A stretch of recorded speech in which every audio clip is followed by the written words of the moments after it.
Boa noite, professor. Eu sou Luiz Felipe Kozak, aluno da segunda fase do curso de Ciências Econômicas. Estou aqui para fazer a avaliação, a NP1, da nossa matéria de História Econômica Geral.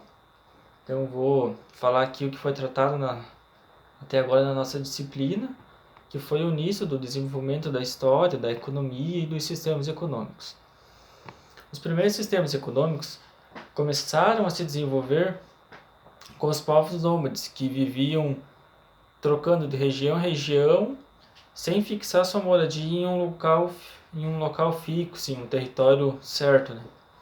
Então, esses povos trouxeram um início dos sistemas econômicos. Quando esses povos nômades fixaram suas moradias, eles tiveram uma maior estabilidade e puderam, então, desenvolver suas atividades de sobrevivência e, assim, começaram a evoluir esse sistema econômico que eles iniciaram, vamos dizer assim. Então, ao estarem fixos, eles tinham a caça, a pesca e também podiam dividir o trabalho. E essa divisão do trabalho permitia uma maior produção e gerava uma maior rapidez também em todas as atividades que eles queriam fazer. Isso foi um ponto muito importante para esse desenvolvimento econômico desses povos na época. A maioria das civilizações antigas, então, elas se desenvolviam nas margens dos rios, onde era mais fácil sobreviver e eles tinham a água próxima, tinham uma maior facilidade no cultivo e era mais fácil também os deslocamentos, eles podiam fazer por água, era então meio que um padrão das civilizações se desenvolver nas margens dos rios. Um primeiro grande exemplo de desenvolvimento do sistema econômico é os mesopotâmicos, né? O desenvolvimento das cidades-estados, que eram que eles estavam organizados, e que foi que também deu início a esse desenvolvimento do sistema econômico. O trabalho dos mesopotâmicos, né, a forma de trabalho deles era o trabalho compulsório. E eles ficaram conhecidos por serem os primeiros a criar um sistema monetário. Então eles utilizavam a moeda, faziam operações bancárias, tinham instituições financeiras dentro do território. E também o que favoreceu esse uso da moeda, né, foi que eles tinham um comércio externo muito ativo, porque eles tinham uma grande demanda de mão de obra, né? Então o comércio externo, a busca por matérias-primas era muito grande. Os segundos povos aqui, que nós vamos falar um pouco sobre eles, são dos povos egípcios, né? Que tiveram ali o seu desenvolvimento nas margens do rio Nilo. E, claro, a economia deles foi uma economia um pouco mais enfraquecida e que não era tão forte na parte de comércio externo assim como eram os mesopotâmicos. Então, os egípcios, assim, eles tinham uma economia baseada essencialmente na atividade rural. E suas atividades comerciais eram bem fracas, então esse fato também fazia com que a economia fosse um pouco menos desenvolvida. Dentro do território, da onde era o Egito lá, eles tinham muitas riquezas e tinham a oferta de quase todas as matérias-primas que eles precisavam. Então, o comércio externo deles não era muito fortalecido por causa desse fator. E por isso também não tinham um sistema monetário, utilizavam a moeda ali raramente. O grande foco dos egípcios nas suas atividades, nas suas produções, era atender às vontades do faraó. Então, tudo que era produzido, tudo que era fabricado, cultivado ali, era feito para agradar o faraó, que para eles era o deus deles, né? Era visto como um deus. Então, os egípcios tinham como um principal fator, um principal foco, né? Esse agrado do faraó. Passando então para outras duas civilizações que foram um marco importante também no desenvolvimento da economia, do sistema econômico, são as civilizações de Creta e a civilização da Fenícia. Foram duas civilizações que tiveram bastante dificuldades ali no seu desenvolvimento, nas suas relações comerciais, nas suas trocas comerciais, e que mesmo assim desenvolveram com uma grande qualidade, então, essas atividades. As duas civilizações estavam numa região geográfica muito difícil e que não ajudava geralmente no comércio, né?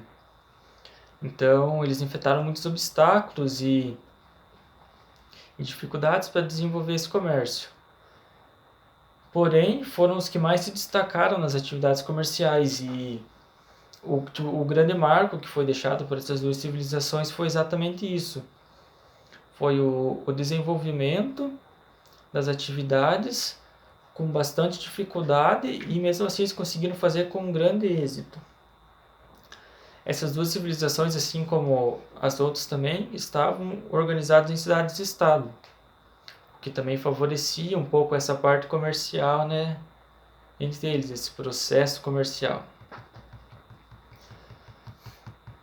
Passando dessas duas civilizações, vamos falar um pouco dos gregos. Os gregos, como a gente sabe, como muito é estudado, né, eles têm e possuem uma grande riqueza cultural. E essa cultura deles tem uma forte influência em quase todo mundo. Se for analisar e se for parar para estudar mesmo, a maioria das civilizações, a maioria dos povos tem traços da cultura dos gregos. Então, os gregos tinham por si só essa vontade de levar a sua cultura em diante e de passar para o povo, né, passar para as outras civilizações esses traços da sua cultura. E foi uma coisa que eles conseguiram e que marcou fortemente, né, essa civilização. Eles também eram divididos em cidades-estados, e essas cidades-estados gregos estavam constantemente em guerras entre si. Então a região da Grécia ali era uma região muito agitada, uma região que estava sempre em guerra, estava sempre em conflito. No comecinho, no início do desenvolvimento dessa civilização, eles utilizavam trabalho escravo. E com o tempo, quando a economia evoluiu e quando eles começaram a ter uma outra forma de analisar, de ver o trabalho e de valorizar esse trabalho, né?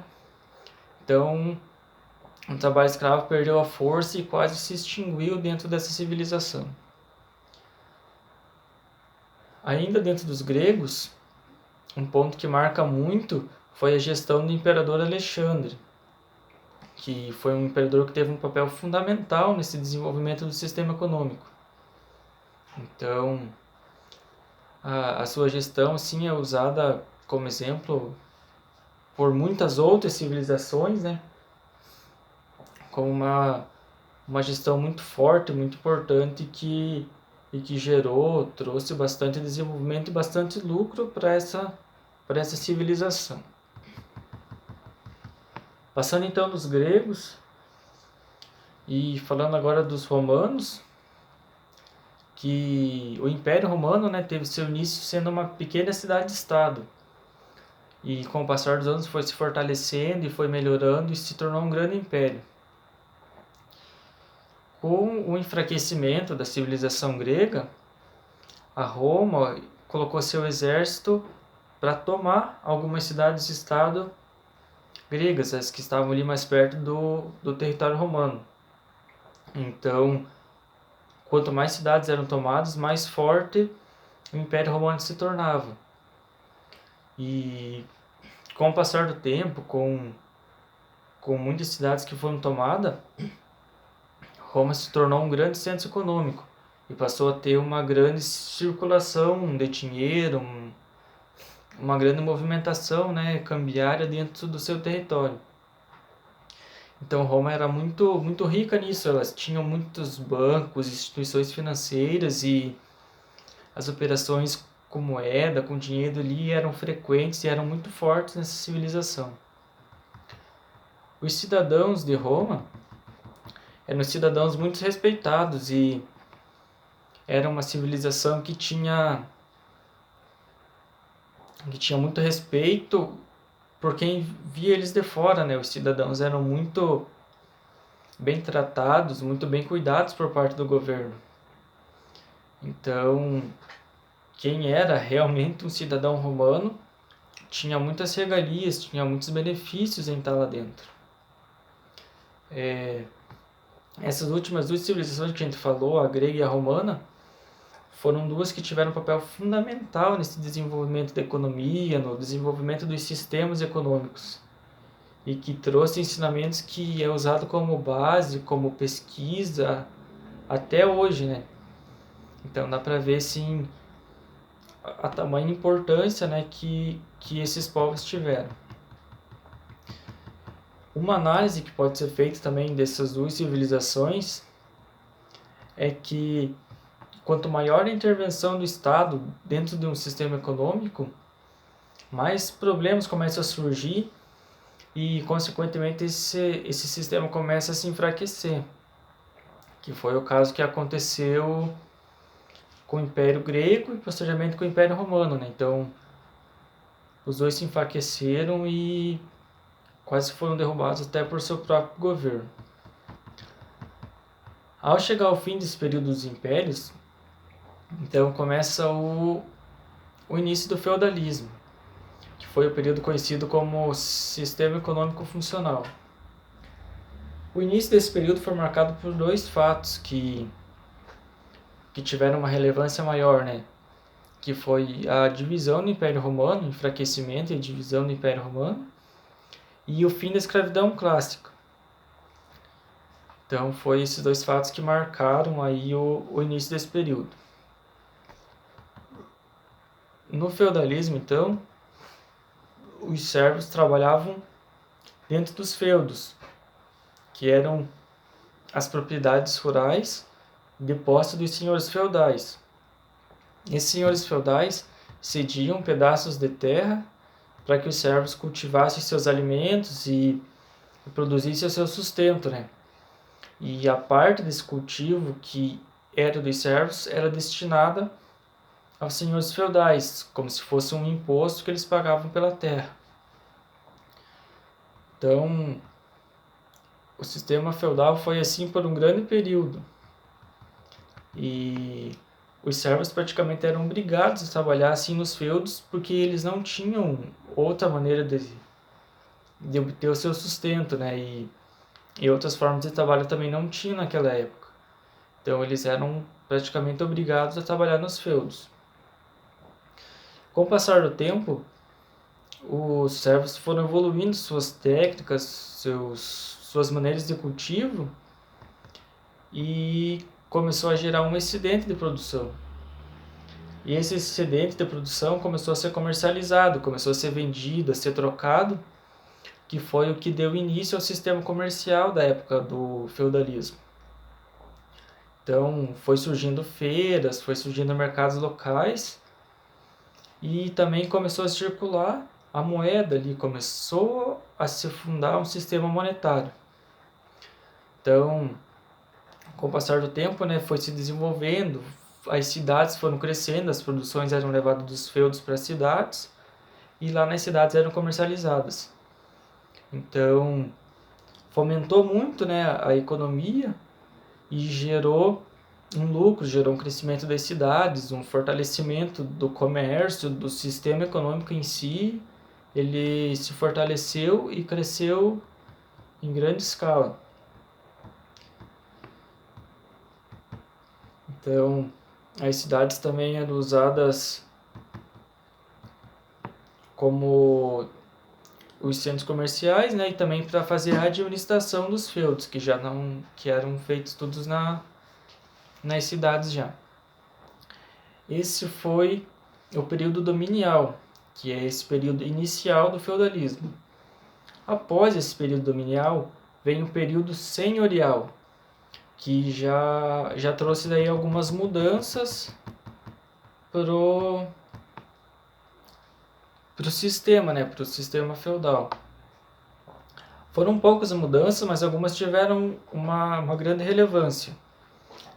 Uma dessas mudanças foi o desaparecimento quase total da escravidão. Então, o trabalho escravo, né, começou a deixar de ser utilizado. E os senhores feudais também passaram a cobrar os impostos de uma forma diferente. Ao invés de ser com o trabalho dos servos ou com o excedente da produção deles, né, eles cobravam já por meio do sistema monetário. Então, os servos faziam esse pagamento, faziam parcelados e pagavam direto ao governo. E o governo, por sua vez, tinha como a obrigação, a função de repassar esse valor para os senhores das terras. Então, acho que foi uma das principais mudanças, né, que ocorreu e que trouxe melhorias para os trabalhadores e para os servos. Também tinham dois tipos de senhores nesse período senhorial. Um dos tipos é os senhores fundiários. Esses senhores fundiários eram os herdeiros, os donos, né, dos grandes latifúndios. Eram quem realmente tinham as posses das terras. E tinham também os senhores banais, que eram aqueles que estavam à frente, que estavam cuidando, dominando das terras. Que então eram, bem dizer, empregados dos senhores fundiários, né, que estavam lá para cuidar, para administrar e para zelar pelo feudo. Então eram esses dois tipos de senhores. Nesse período também houve um grande crescimento demográfico, então acarretou numa maior necessidade de produção, numa maior demanda, né? E também melhorou os preços de venda, fomentou ainda mais o sistema comercial e trouxe um crescimento ainda maior para a economia. Então, muitas pessoas, com esse fortalecimento da economia, passaram a trabalhar somente com o comércio. E muitos servos, né, migraram para esse tipo de trabalho. Então, não tinha agora mais só pessoas trabalhando nas lavouras, e sim pessoas trabalhando exclusivamente com o comércio dentro das cidades, ou comércio externo, ou comercializando as coisas em outras localidades. Começaram a surgir as associações dos trabalhadores também, que já buscavam, né, os seus direitos, buscavam melhores condições de trabalho e começaram a se organizar para lutar e ter mais força para buscar por esses direitos. Então, com o desenvolvimento e com o passar do tempo, esses fatos aumentaram ainda mais e cada vez mais os servos iam saindo dos feudos e conseguiam empregos nas cidades, conseguiam outras funções, né? E foi a partir desse fato que houve um enfraquecimento, então, do sistema feudal, que após daí um pouco tempo desse enfraquecimento chegou ao fim. E então, esse fim do sistema feudal foi aí que deu início à primeira fase do sistema capitalista, que foi lá o capitalismo primitivo, e daí que começou a desenvolver o sistema capitalista que temos hoje. Então, o que tinha para tratar sobre a história é até aqui, né? Até esse fim do feudalismo e o início do sistema capitalista, ali, a primeira fase e o começo, né? Então, é assim, eu encerro meu trabalho. Quero agradecer mais uma vez ao professor e desejo uma ótima noite. Até mais.